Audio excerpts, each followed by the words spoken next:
Hi there. In this video, we're going to look at some of the most common grammar for Cambridge B2 First Certificate, Use of English, Part 4. Before watching this video, make sure you download our free Use of English worksheet, then watch the video to check your answers. There's lots of different grammar and vocabulary that can be tested in this part of the exam, and it would take hours to make a video about all of these. So, in this video, I'll show you some of the most common grammar in this part of the exam and try to get a few extra points to help you pass. One of the most common grammar points in reading and use of English Part 4 is expressing regret. Regret is something that I spend quite a lot of time on with my students. Let's look at some examples. In these sentences, the writer regrets not bringing a jacket because now they are cold. As you can see in the examples, the writer uses if only I or I wish I with the past perfect. This structure expresses regret. Now, let's take a look at a Cambridge exam activity.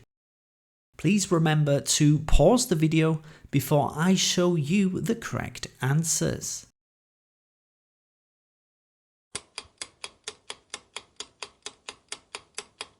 The correct answer for number 1 is wishes he had taken. The correct answer for number 2 is only she hadn't booked. Here we can see the use of wish and if only with the past perfect. Both of these structures express regret. Notice that when we want to express regretting something we did not do, we use the affirmative form of the past perfect. When we express regretting something that we did, we use the negative form of the past perfect. Confusing, right?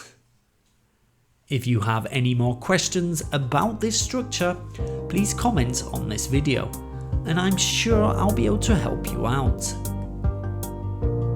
Let's take a look at another important grammar point for use of English Part 4. Modals.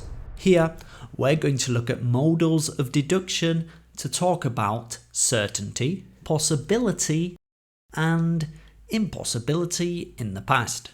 We can use must have plus past participle to express certainty in the past. We can also use might have, may have, and could have plus a past participle to express possibility in the past. We can use can't have, couldn't have plus a past participle to express impossibility in the past. Let's look at some examples. In this case, we can clearly see must have plus a past participle.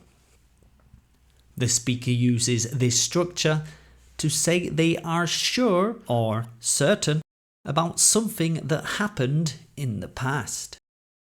Let's look at another example. In this case, we can clearly see might have plus a past participle. The speaker uses this structure to talk about the possibility of something happening in the past. Here is an example of impossibility. He can't have passed the exam. In this case, we can see can't have plus a past participle. The speaker uses can't have passed to express impossibility. Remember, we use these modals of deduction to talk about a situation that we think may have happened in the past. Now, let's take a look at a Cambridge exam activity. Please remember to pause the video before I show you the correct answers. The correct answer for number 3 is must have gone home. The correct answer for number 4 is might have forgotten. The correct answer for number 5 is can't have stolen the. In the third question, the phrase I'm sure and the answer must have gone home both express certainty. In the fourth question, the phrase it's possible and the answer might have forgotten both express possibility. In the fifth question, the writer says Michael is in France to highlight the fact that Michael is not in the office. The answer can't have stolen the expresses impossibility. Another important part of use of English Part 4 is the use of connectors. Specifically, in spite of, despite, and unless. First, let's look at some examples with in spite of and despite. We can use these connectors to show a contrast. For example, despite the rain, we still went for a run. In spite of training for several weeks, I couldn't finish the race. Notice how after despite and in spite of, we can use a noun form or an ing form. Let's take a look at some common mistakes. Learners sometimes mix these two connectors together. For example, despite of the rain. This is not correct. We only use of with in spite of. Another common mistake is using subjects after these connectors. For example, in spite of she not studying. This is not correct. After these connectors, we do not use subject pronouns. Instead, use an ing form. Now, let's take a look at unless. We use unless to talk about a condition where something depends on the result of something else. Let's look at some examples.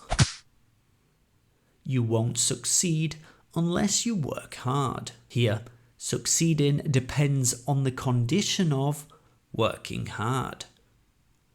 Here's another example. Unless we leave now, we'll miss the bus. In this example, catching the bus depends on the condition of leaving now. Let's take a look at some Cambridge exam activities with these connectors. Please remember to pause the video before I show you the correct answers.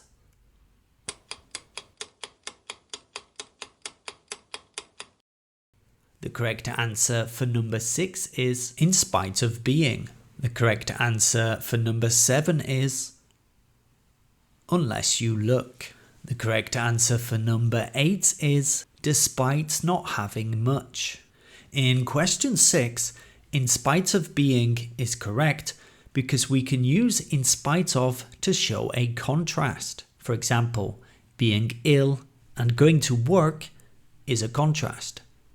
After in spite of, if we want to use the verb be, like in the example, we need to use the ing form being. In question 7, unless you look after is correct because we can use unless to talk about a condition. In this sentence, the person can go to the party if they take care of their sister. This is a condition.